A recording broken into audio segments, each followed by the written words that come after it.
3 बार ओम का उच्चारण करेंगे।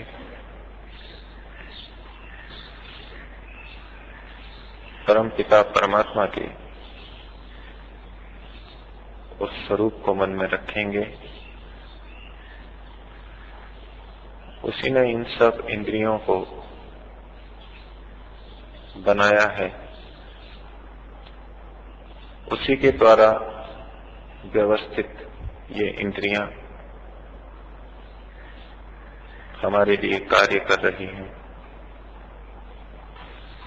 वह नेत्रों का भी नेत्र है, श्रोत्र का भी श्रोत्र है, मन का भी मन है। इन सबको देखने, जानने और सामर्थ्य देने वाला है। उसके द्वारा प्रदत्त इन साधनों का उपयोग करते हुए हम अपनी साधना को चला पा रहे हैं। परमात्मा के प्रति कृतज्ञता का भाव रखते हुए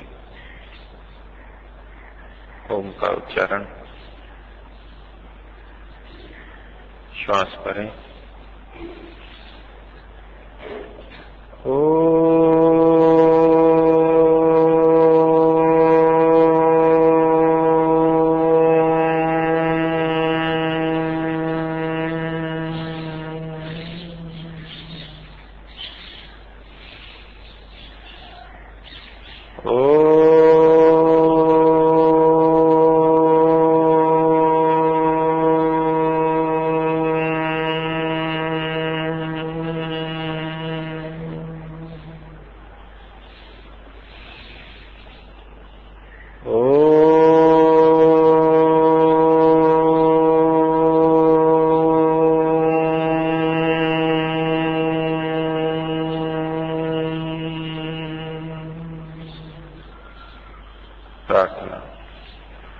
प्राप्त हो श्रद्धा व संयम उपनिषद द्वारा, प्राप्त हो श्रद्धा व संयम उपनिषद द्वारा।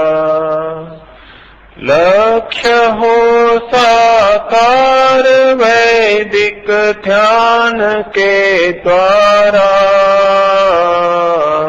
लक्ष्य हो साकार वैदिक ध्यान के द्वारा। प्राप्त हो श्रद्धा व संयम उपनिषद द्वारा, प्राप्त हो श्रद्धा व संयम उपनिषद द्वारा। करके यम नियमों का पालन शुद्ध हम बन जाएं, शुद्ध हम बन जाएं। करके यम नियमों का पालन शुद्ध हम बन जाएं, शुद्ध हम बन जाएं। शुद्ध हो करके लगाएं और गहरा ध्यान, और गहरा ध्यान। शुद्ध हो करके लगाएं और गहरा ध्यान, और गहरा ध्यान। ध्यान में फिर हो समर्पण उस प्रभु के द्वार।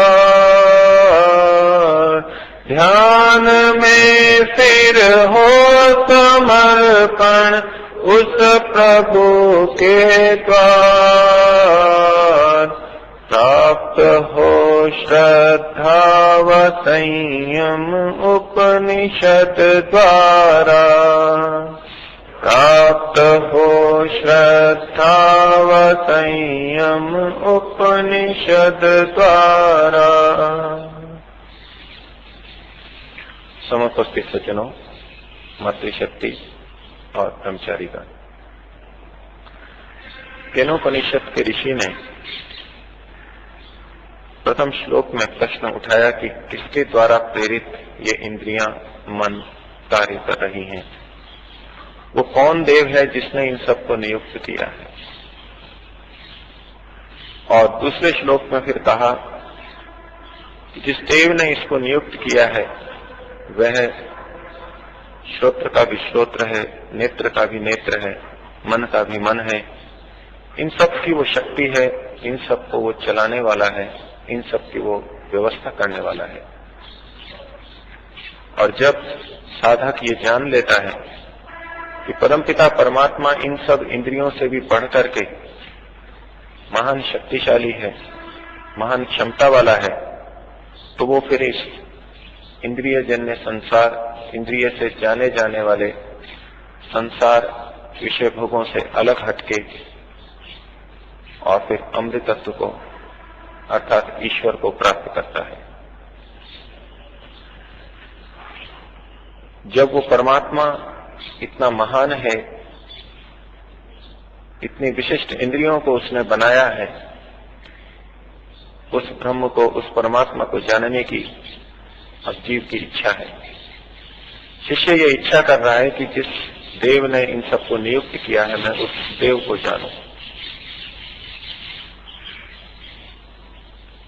शिष्य के मन में भाव है कि जिस प्रकार से मैं नेत्रों के द्वारा संसार की वस्तुओं को देखता हूं, इसी प्रकार से मुझको परमात्मा भी दिख जाए। जिस प्रकार से मैं संसार में व्यवहार करता हूं इंद्रियों से, कर्मेंद्रियों से, उसी प्रकार से कुछ कार्य करके, इंद्रियों के द्वारा कुछ यत्न करके ईश्वर को पालूं। अथवा मन से मैं बहुत सा व्यवहार करता हूं, उसके द्वारा ईश्वर को पालूं, मनन करके ईश्वर को पालूं। तो उसको सावधान करते हुए ऋषि कहते हैं तीसरे श्लोक के अंदर, न तत्र चक्षुर गच्छति। उस परमात्मा तक वो चक्षु नहीं पहुंचते, ये चक्षु उस तक नहीं जाते। इन नेत्रों की पहुंच परमात्मा तक नहीं है। वो परमात्मा इन नेत्रों का विषय ही नहीं है।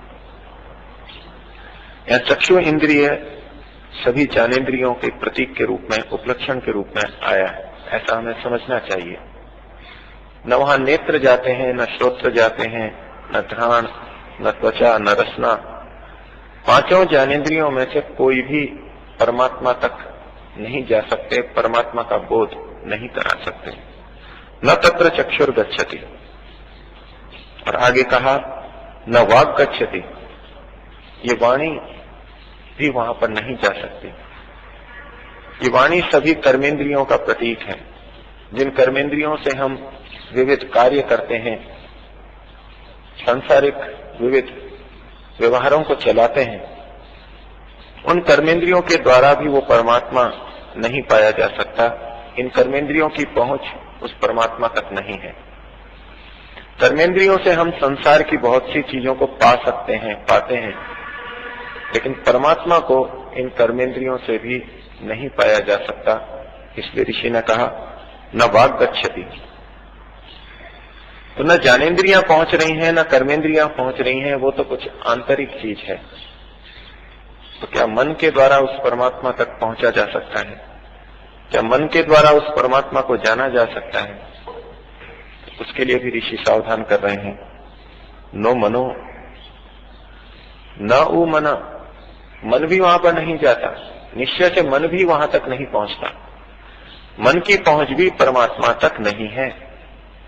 मन के माध्यम से भी हम परमात्मा का साक्षात्कार नहीं कर सकते। मन की सामर्थ्य नहीं है कि वो परमात्मा का साक्षात्कार आत्मा को करा दे। तो वहां पर न उ मनः, मन भी नहीं जाता। तो चाहे ज्ञानेन्द्रिय हो, चाहे कर्मेंद्रिय हो, चाहे अंतःकरण हो, ये मन तीनों अंतःकरणों का प्रतीक, उपलक्षण माना जा सकता है। बुद्धि, अहंकार और मन, ये तीनों भी परमात्मा तक नहीं पहुंच सकते। तो हमारे पास तो साधन यही है ज्ञानेन्द्रियां, कर्मेंद्रियां और बुद्धि, अंतःकरण, यही तो साधन है, लेकिन इनके माध्यम से भी हम परमात्मा तक नहीं पहुंच सकते। इनकी गति भी परमात्मा तक नहीं है। ये सहायक तो बनेंगे, लेकिन ये हमको वहां तक स्वयं नहीं पहुंचा सकते। कुछ और बातों की आवश्यकता है, जिसका उपनिषद में स्थान स्थान पर वर्णन आएगा। फिर कहा कि तो जो हम ज्ञानेन्द्रियों से जानते हैं, कर्मेंद्रियों से करते हैं, मन के द्वारा मनन करते हैं, तो क्या इतना सारा यत्न करके भी हम आज तक परमात्मा को नहीं जान पाए? तो कहा कि न विद्मा, हम उसको नहीं जानते हैं।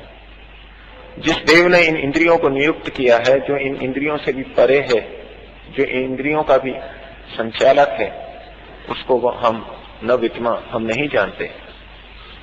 ये पूर्व के ऋषि कह रहे हैं, पूर्व के तत्ववेत्ता कह रहे हैं कि हम उस परमात्मा को नहीं जानते। लेकिन उपदेश तो परमात्मा का बहुत मिलता है। उपनिषदों में भी परमात्मा के बारे में बताया जाता है, अब भी बताया जा रहा है।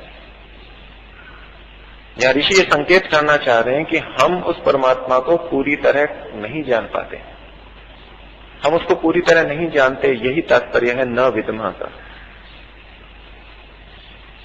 और जो वर्णन किया जा रहा है, ये भी परमात्मा का वर्णन ही है। जो श्रोत्र का भी श्रोत्र है, जो प्राण का भी प्राण है, ये परमात्मा का ही तो वर्णन है। परमात्मा के विषय में कुछ जान करके ही तो वर्णन किया जा रहा है, लेकिन फिर भी कहा जा रहा है न विद्मा, हम उसको नहीं जानते, अर्थात पूरी तरह नहीं जानते। न विजानीम, और हम उसको अच्छी तरह नहीं जानते, हम उसको अच्छी तरह समझते भी नहीं है। न विद्मा न विजानीम, न तो हम उसको जानते हैं, न हम उसको समझते हैं। ईश्वर को ऋषियों ने बहुत कुछ समझा भी है, लेकिन यहाँ तात्पर्य है कि ऋषि भी कह रहे हैं हम उसको पूरी तरह नहीं समझते। वो इतना महान है, वो इतना बड़ा है, उसके गुण इतने अधिक हैं कि न तो हम उसको पूरी तरह जान सकते और न पूरी तरह समझ सकते। तो न वहां चक्षु जाती है, न वाक जाती है, न मन, न ज्ञानेन्द्रिय, न कर्मेंद्रिय, न अंतःकरण, न हम उसको जानते हैं और न हम उसको समझते हैं। इसी कारण से यथा, इसी कारण से एतत् अनुशिष्यात्, हम इस प्रकार से नहीं जानते जिससे कि इसके बारे में कुछ अनुशासन कर सकें, कुछ बता सकें। जब इंद्रियों की पहुंच ही नहीं है तो हम उसको कैसे जानेंगे और कैसे किसी को बताएंगे? यथा एतत् अनुशिष्यात्, हम उसको कुछ पूरी तरह से बता ही नहीं सकते। यद्यपि बता रहे हैं, लेकिन फिर भी कह रहे हैं हम बता नहीं सकते, अर्थात हम पूरी तरह नहीं बता सकते। वो इतना विस्तृत है, उतना महान है। और कहा, शिष्य प्रश्न करेगा कि आप तो ईश्वर के बारे में, परमात्मा के बारे में बहुत कुछ जानते हैं, चर्चा करते हैं, तो क्या उतना पर्याप्त नहीं है? तो उसके लिए स्पष्ट किया आगे, अन्यत एव तत्विदितात्, जो हमने जाना है उससे वो कुछ अन्य ही है, उससे वो कुछ भिन्न ही है, उससे वो कुछ अतिरिक्त है।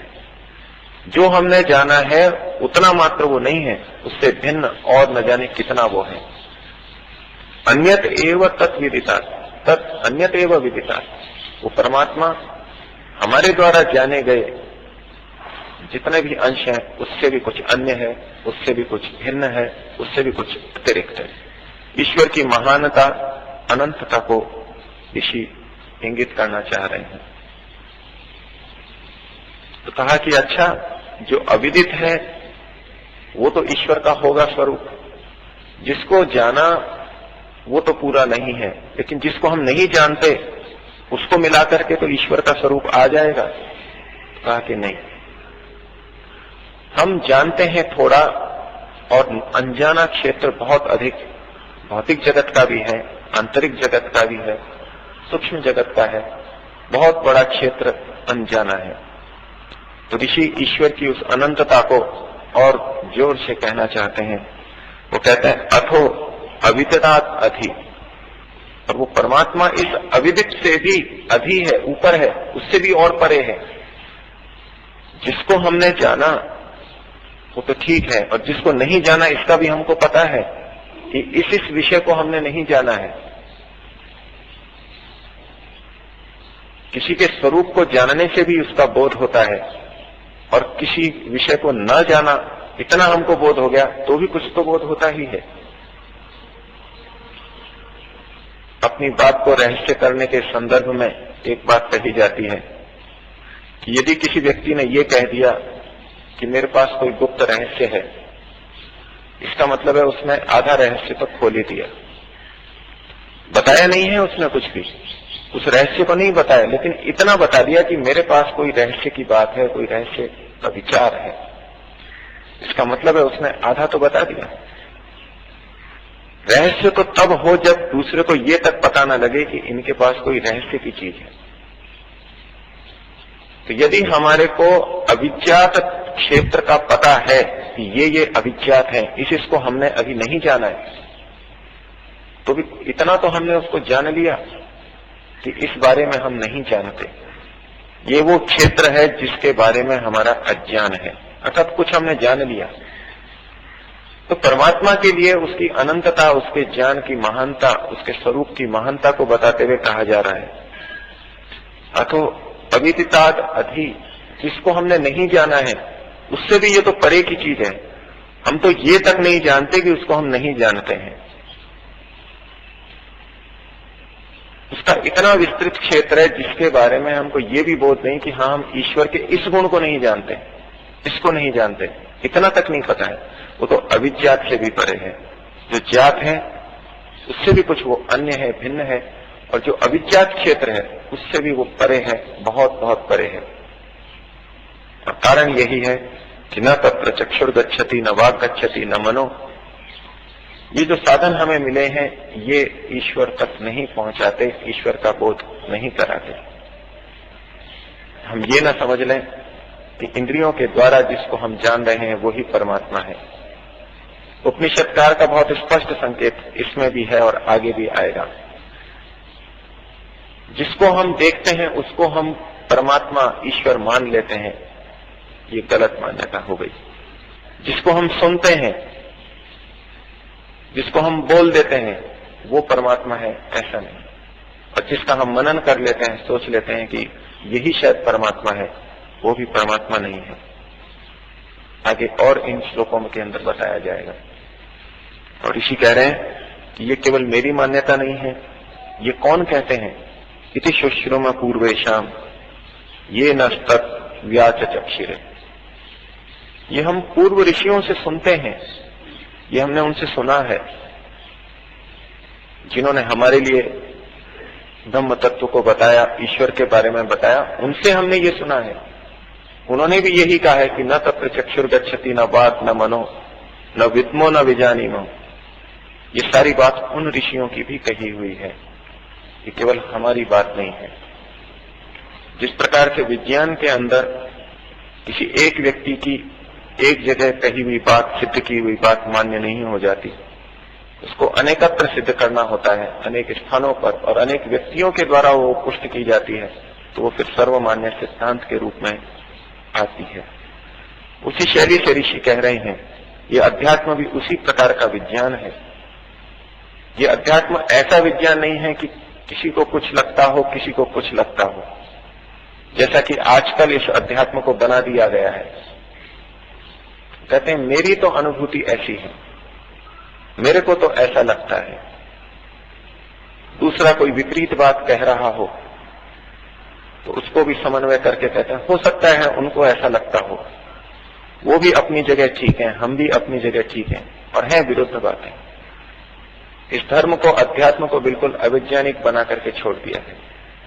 उपनिषद का ऋषि संकेत कर रहा है कि मैं ऐसा मानता हूं और मेरे से पहले वाले भी ऐसा ही मानते रहे हैं। जिन्होंने हमारे को इसका उपदेश दिया है, जो सत्यवक्ता थे, जो हमारे कल्याण के लिए बोलते थे, उन्होंने भी यही कहा है। अर्थात सब ऋषियों का यही मानना है कि वहां न चक्षु जाती है, न वाणी जाती है। और इस विषय को विस्तार करते हुए ऋषि ने अगले श्लोक के अंदर कहा, यद वाचा अनभ्युतितम ये न वाक अभ्युच्यते। वो ब्रह्म, वो देव जिसकी चर्चा उठाई थी, जिसने इन सब इंद्रियों को नियुक्त किया है, वो कैसा है? कहते हैं कि वहां वाणी उसके बारे में बता नहीं सकती। यद वाचा अनभ्युतितम, जो वाणी के द्वारा प्रकट नहीं किया जा सकता, ऐसा वो परमात्मा है। लेकिन वाणी से हम परमात्मा के बारे में बहुत कुछ सुनते हैं, ग्रंथों में भी लिखा है, प्रवचन भी सुनते हैं। तो फिर यहां वही तात्पर्य होगा कि वाणी के द्वारा परमात्मा का पूरा स्वरूप बताया ही नहीं जा सकता। वो इतना महान, इतना अनंत है। जो बताया जाता है वो बहुत आंशिक है।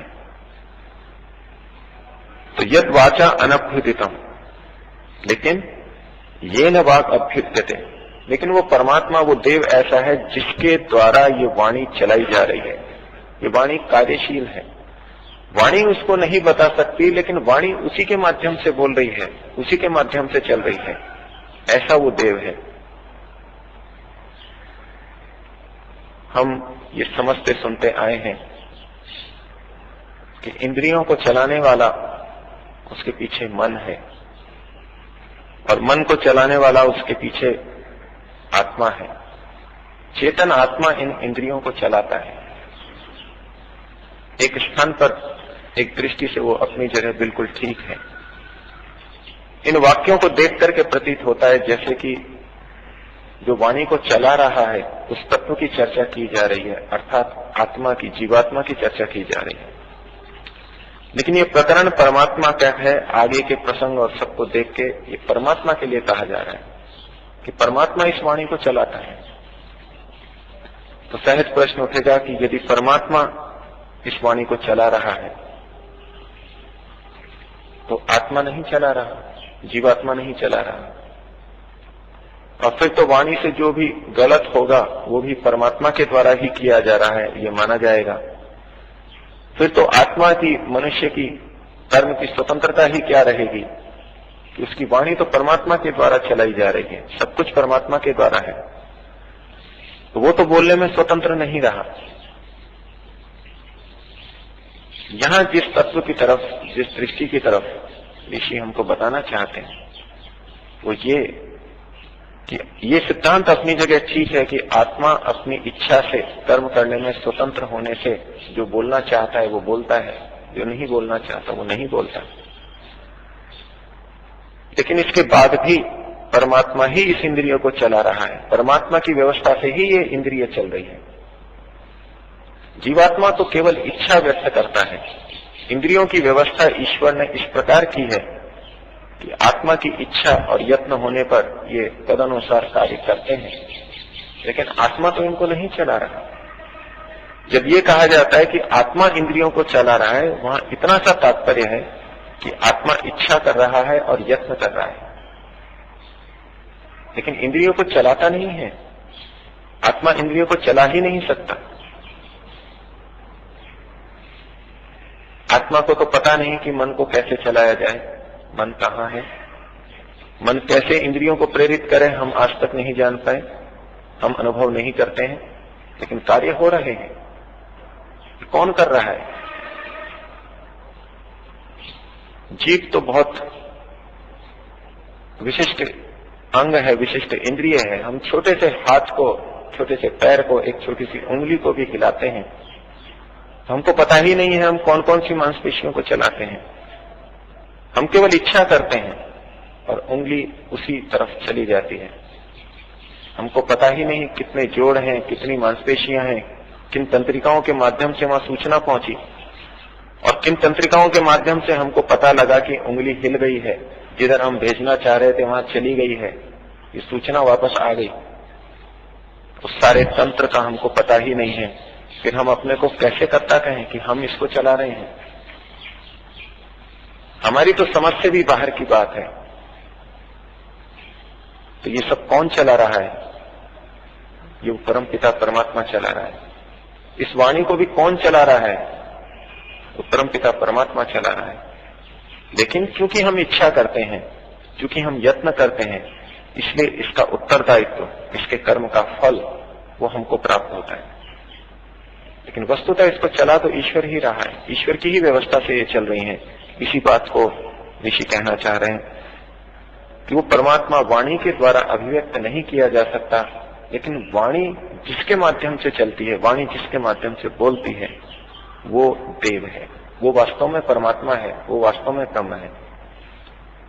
और अगली पंक्ति में सावधान कर रहे हैं, तदेव ब्रह्मत्वम विद्धि, तो उसी को ब्रह्म जान, वही वास्तव में ब्रह्म है। नेदम यदिदम उपासते न इदम यद उपासते, न इदम यद इदम उपासते, जिसकी तू ये उपासना कर रहा है ये वास्तव में ब्रह्म नहीं है। संसार में आज भी ब्रह्म के अतिरिक्त बहुत सी चीजों की उपासना चल रही है, पहले भी चला करती होगी, क्योंकि उस ब्रह्म तत्व तक हम पहुंच ही नहीं पा रहे हैं। तो जो हमारे सामने आता है उसी की उपासना कर लेते हैं, उसी को ब्रह्म मान करके स्वीकार लेते हैं। तो ऋषि कह रहा है कि वाणी जिसके द्वारा चलाई जाती है उसी को तू ब्रह्म जान। वाणी के द्वारा जो शब्द बोल दिए जाते हैं उसको भी हम ब्रह्म मान लेते हैं। किसी शब्द ओम का उच्चारण किया, हरि का उच्चारण किया, और किसी परमात्मा के बोधक ब्रह्म शब्द का उच्चारण किया, परमात्मा से संबंधित भजनों को बोला, सुना, बड़ा रस आया, उसमें लीन हो गए, बड़ा आनंद आया और लगा जैसे कि हमने ब्रह्म की भक्ति की है, ब्रह्म की उपासना कर ली। ऋषि कहना चाहता है ये तो शब्द हैं, वाणी के द्वारा जो शब्द निकल रहे हैं, ये ओम, ये हरि इत्यादि शब्द, ये ब्रह्म, ये शब्द, ये ब्रह्म नहीं है, ये परमात्मा नहीं है, ये तो शब्द मात्र है। शब्द ब्रह्म को उस ब्रह्म से तुलना मत कर लेना, ये भिन्न है। तदेव ब्रह्मत्वम विद्धि नेदम यदिदम उपासते, तो उसी को वास्तव में ब्रह्म जान जो इस वाणी को चला रहा है।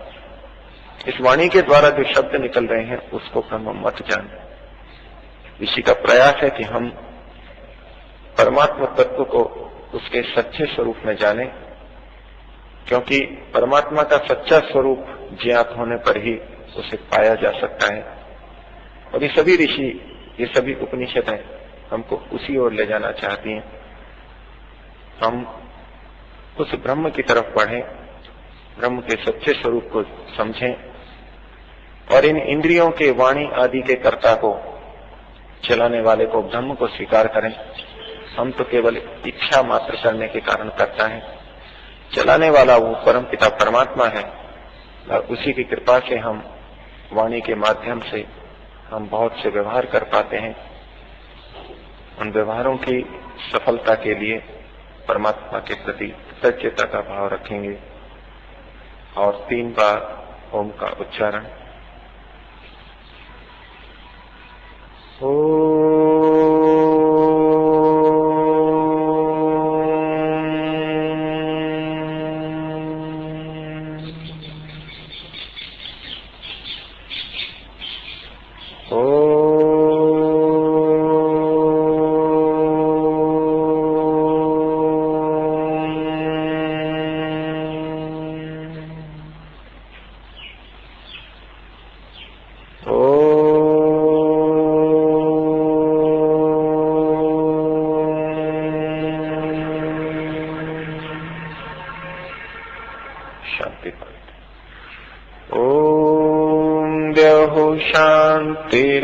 शांतिरंतरिक्षं शांतिः पृथिवी शांतिरापः शांतिरोषधयः शांतिः वनस्पतयः शांतिर्विश्वे देवाः शांतिर्ब्रह्म शांतिः सर्वं शांतिः शांतिरेव शांतिः सामा शांतिरेधि।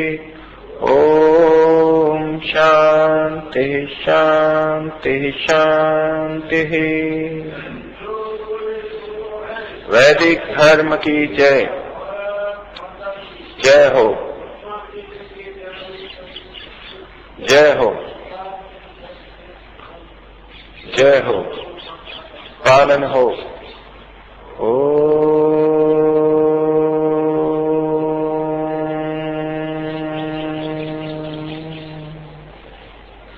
सबको सादर नमस्ते।